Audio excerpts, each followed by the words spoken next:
Hi there, Angela Fair here. I'm standing in my garden today and I'm going to do a little plein air painting, and I'm very excited about it.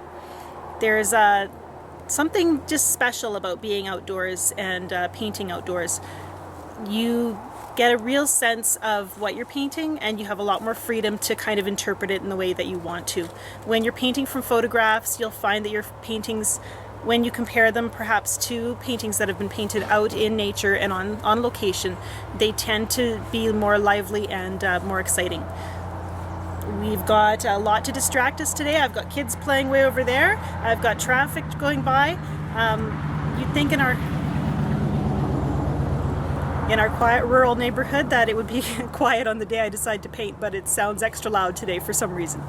Right behind me is my raspberry garden, and that's what I want to focus on painting today. I love when I'm picking raspberries, I'm always very inspired by the sunlight shining through the leaves. It's like this golden color, and then the berries are just these little red jewels, and they're very very beautiful and very exciting. And I hate having to pick them when I really would rather just be painting them. So today I'm out in the garden and I'm going to paint some raspberries. First of all, I want to show you my plein air painting kit. A lot of what I paint in plein air is going to be studies for future paintings in my studio.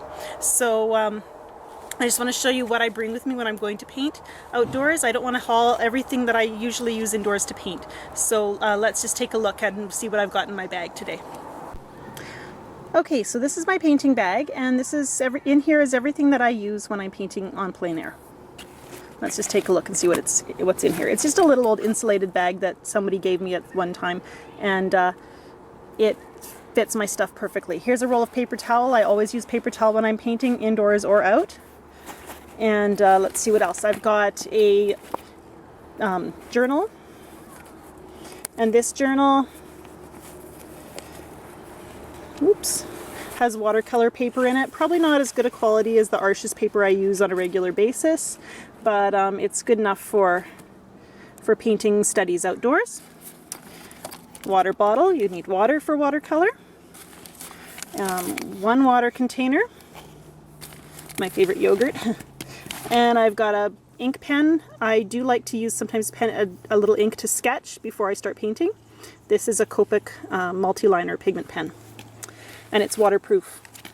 And then this is my paint. And let's just pop it open and you can see this tiny little cute little travel kit that I just couldn't resist. This is the brush right here, and it unscrews. I'm trying to do all this one-handed. And the paint itself is in here. So here I've opened the paint, the little palette. It's so cute.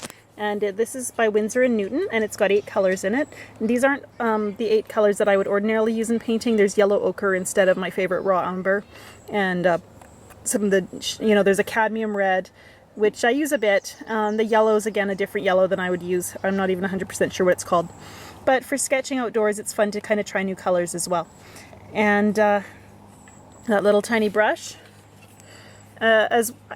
Brushes don't take up a lot of room, so if you find a tiny travel brush like this doesn't work well for you, it's not hard to throw in your favorite brush into a plein air kit. And once these little squares are emptied out, used up, I can squeeze in fresh pigment using the same colors I would use at home if I want to. Here are my raspberry bushes. This is what we're going to paint today, and let's see if we can get in and find some berries. We've already picked a few, so and my kids might have taken all the good ripe red ones, but we'll take a look inside. See, what happens with raspberries is they're just hiding away in there. And that one's a little unripe still. But because they're tucked away in there, when the sun shines through, it's just beautiful.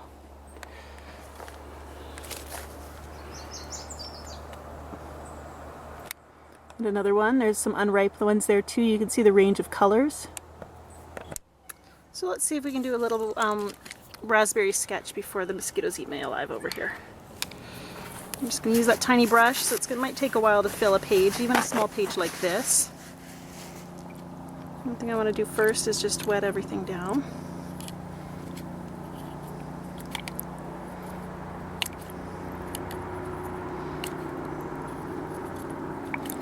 And then let's start with some green.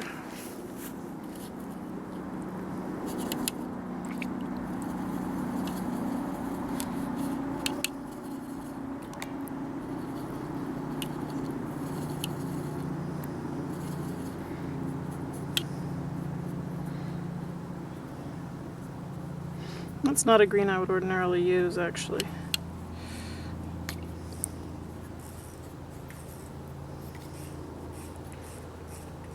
It's a little too...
The idea with the plein air painting is just to spend a little time outdoors getting really an essence of what you're doing. Having a chance to really look and observe so that you can take that back with you into the studio and create something that just is more vibrant and lifelike than if you were just simply sitting clinically in the studio copying photograph.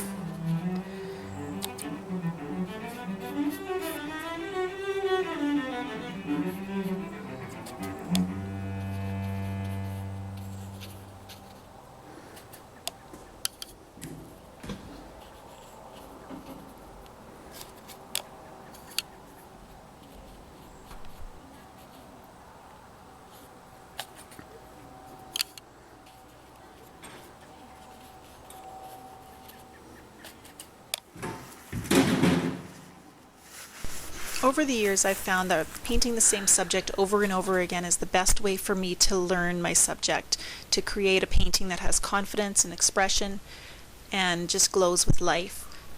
I try to call these trial paintings, if you will, studies. Just that word reminds me that I'm experimenting, I'm exploring color and line, and really getting to know my subject before I try to tackle it in a more serious painting. I encourage you to try the same.